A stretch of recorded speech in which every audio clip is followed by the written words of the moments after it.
Buenos días, gracias por estar aquí, gracias por estar allí también al otro lado de la pantalla siguiendo esta jornada. Quiero empezar diciendo que estoy muy contento, muy alegre de poder participar no solo como oyente, sino también como ponente. Esta ponencia mía la he planteado como una reflexión sobre las prácticas de investigación que se están haciendo en el campo de la psicología de la salud ocupacional o laboral, y en concreto en el campo del estudio del síndrome de burnout. Había planteado la ponencia en dos partes, una en la que se hacía una pequeña revisión sobre cómo se están llevando a cabo las prácticas de investigación por parte de los psicólogos en general, en psicología en general, y una segunda parte en la que intentaba pensar sobre si estas prácticas, las actuales, se están repitiendo en este dominio, en esta especialidad del síndrome de burnout, que es donde yo tengo más experiencia. Por razones de tiempo y porque mi compañero Eduardo ha hecho una magnífica exposición del estado actual de la investigación en psicología, además estoy deseoso de leer esa referencia que estáis preparando. Voy a saltarme esa primera parte. Si os dais cuenta, bueno, pues había traído muchas cosas parecidas, por eso digo que voy a saltármelo y voy a ir directamente a la parte del síndrome de burnout. Este concepto nace en 1974 aproximadamente y desde su nacimiento hasta ahora, como veis en la gráfica que aparece a la izquierda, ha suscitado mucho interés entre los investigadores. Esto es una búsqueda con el título Burnout en ProQuest, sencilla. La realicé hace un mes prácticamente, o hace 15 días, y indica que cada vez se están publicando más documentos científicos sobre este tema. Lo pongo de relieve porque creo que es importante que, además de criticar, reflexionar sobre las prácticas, también se tenga en cuenta que es un tema que suscita interés y un tema en el que los investigadores, los científicos, estamos gastando nuestro tiempo y que tiene unas consecuencias más allá de la academia, unas consecuencias prácticas en empresas, en trabajadores, en política, etc. He agrupado, esto sí quiero hacer mención, he agrupado las críticas como versan sobre el método científico, sobre todo el hipotético deductivo, que es el que estamos más acostumbrados a ver en psicología. El método científico es una serie de pasos ordenados, organizados, sistematizados, que hemos elaborado los científicos y con los cuales estamos de acuerdo nosotros mismos, y que se suelen agrupar en tres categorías principales: el nivel técnico, el nivel teórico-conceptual, el nivel técnico-metodológico y el estadístico-analítico. En esas tres categorías, en esos tres niveles, he intentado agrupar todas las críticas que se han vertido y las que ha hecho muy bien alusión Eduardo. Por ejemplo, en el nivel teórico-conceptual se ha hecho mención a que existen demasiados modelos teóricos vigentes, demasiadas teorías que no están puestas a prueba, que no se han puesto a prueba. Esto en el campo de estudio del síndrome de burnout pues ha sucedido exactamente igual.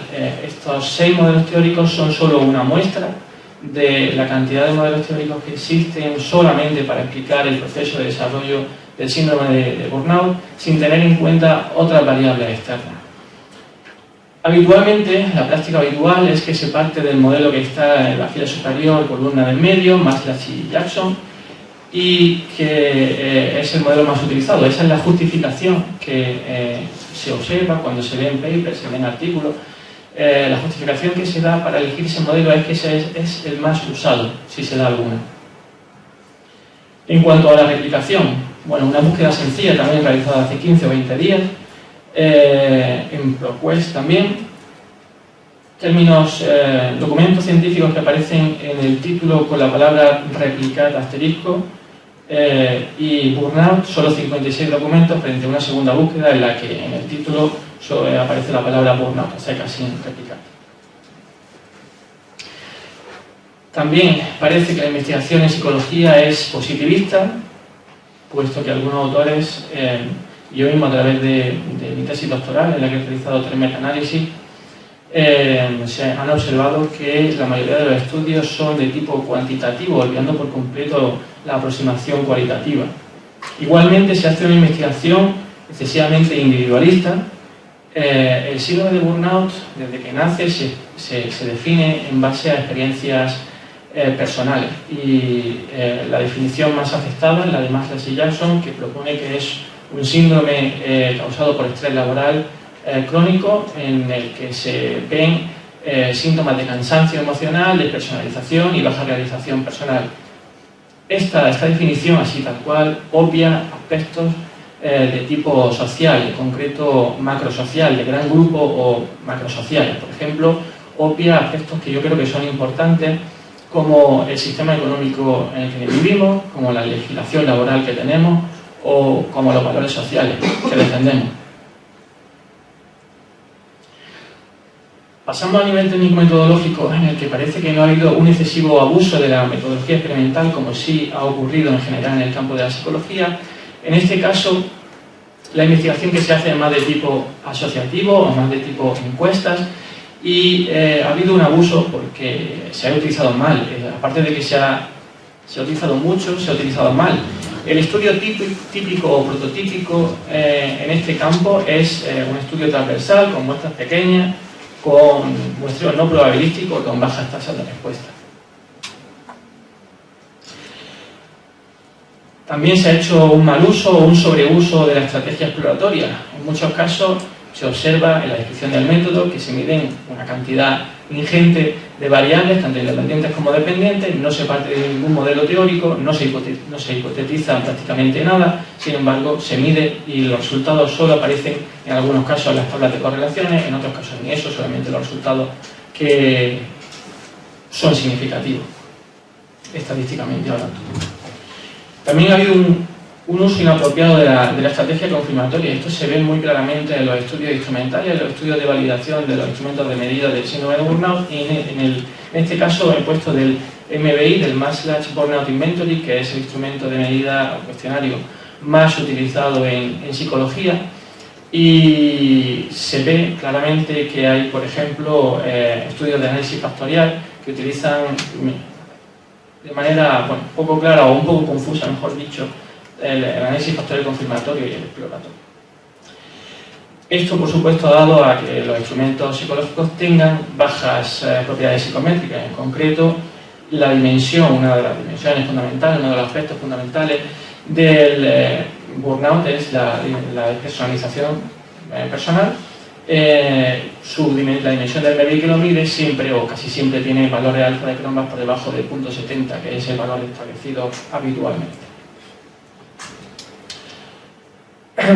A nivel estadístico-analítico, bueno, no hay evidencia de falsos positivos, no hay estudios que evidencien de manera directa falsos negativos, pero si atendemos a las causas que estos autores, los que ha comentado Eduardo, los que están en la primera parte de esta diapositiva, a los factores que estos autores han mencionado como causa de por qué suceden estos falsos positivos y negativos, vemos que en el campo del burnout también se repiten. Por ejemplo, hay muchas definiciones sobre burnout, muchas definiciones sobre este concepto. Existen muchos equipos de investigación que investigan sobre burnout, investigan la influencia de factores sociodemográficos, investigan las consecuencias del burnout, pero trabajan de manera aislada, sin comunicación entre sí. También existen conflictos de interés provenientes de la necesidad de publicar, que es otro aspecto que comentaré en otro nivel posterior. Baja potencia estadística, ausencia de información relevante en los artículos científicos, sesgo de confirmación y sesgo de publicación.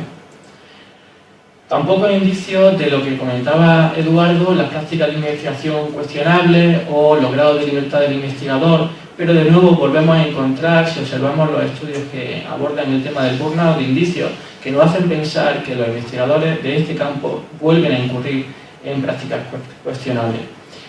Por ejemplo, no se siguen las recomendaciones de la APA, tamaño del efecto, intervalos de confianza, fiabilidad, estudios de potencia, asumir un error muestral determinado y informar de ello. Y bueno, igualmente, procedimientos inadecuados de análisis factorial, ya lo he comentado anteriormente. Finalmente, he agrupado un conjunto de críticas vertidas sobre la investigación en psicología que no tienen que ver con los tres niveles anteriores, pero que sí tienen que ver con el último paso del método científico, que es la comunicación, la publicación de los hallazgos científicos, y que bueno, yo he propuesto, como no existe, o que yo sepa no existe, he propuesto este nivel que podría constituir un nivel nuevo, como lo he llamado comunicativo, pero bueno, creo que a lo mejor esto es algo para el debate. Si tiene interés podemos verlo entre todos. En todo caso, dentro de este potencial nivel he incluido las críticas que se han vertido, por ejemplo, que hay comunicación lenta, comunicación ineficaz, que hay sesgo de publicación, sesgo de confirmación en las revistas y en los investigadores. Y yo me he planteado si, de nuevo, aquí existe este problema en el campo del burnout. Y he pensado que existen circunstancias similares en las que estamos, contextos similares en los que nos situamos los investigadores del burnout y el resto de investigadores en psicología. Por ejemplo, nuestro medio principal de comunicación son las revistas científicas. Revistas que generalmente son revisadas por pares, que tienen índice de impacto, se organizan en los cuartiles que antes mencionaba Javier, y por lo tanto tienen unas tasas de rechazo muy similares al resto de campos de psicología, superiores al 70%. Por otro lado, existe presión a publicar. Tenemos una presión a publicar, ya lo hemos comentado. Si no publicamos en estas revistas, porque es lo que se valora, no podemos conseguir la tesis doctoral, no podemos conseguir un puesto de trabajo, no podemos hacer carrera universitaria, no podemos progresar. Estamos obligados a publicar. Y estos son los problemas que también se han mencionado y que en otras disciplinas y que acarrean pues, problemas de comunicación, ineficaz, lenta, etc. Bueno, y con esto concluyo. Creo que en el campo del burnout, la investigación, las prácticas de investigación, lo que hacemos los psicólogos en el día a día, tiene las mismas dificultades y nos encontramos con los mismos problemas que otros psicólogos en otras disciplinas. Creo que no existe mucho interés por la reflexión teórica, sobre todo de los aspectos macrosociales. Creo que la calidad de los estudios, calidad metodológica de los estudios es relativamente baja, se puede mejorar seguro. Y existen indicios de que los investigadores incurrimos en malas prácticas y de que tenemos problemas en comunicación científica. Por lo tanto, mi conclusión general es que necesitamos reflexionar. Estamos en un punto en el que creo que es importante reflexionar y que construir espacios y foros como este en el que se pueda debatir, reflexionar en el punto en el que encontramos y hacia dónde vamos. Muchas gracias.